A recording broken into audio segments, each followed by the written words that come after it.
up, you guys? I'm back with another video again. This time installing canyon condenser strap rings on the rmz250. 250 is a little bit different. They're right here instead of in the front. The 150R was up here.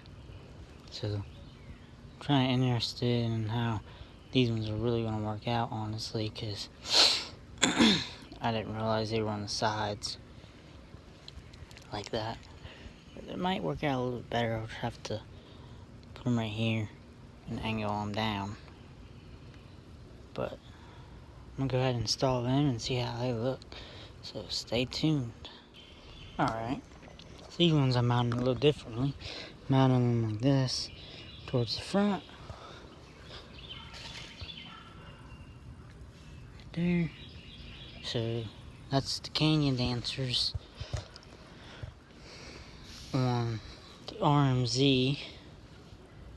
So now I'll be able to again mount from there.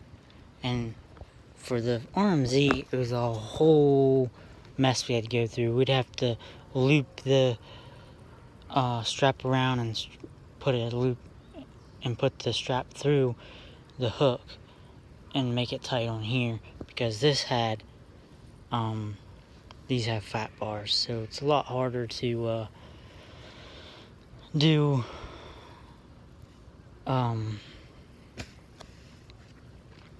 mounting points for this. So these here are going to help out a lot. But anyways,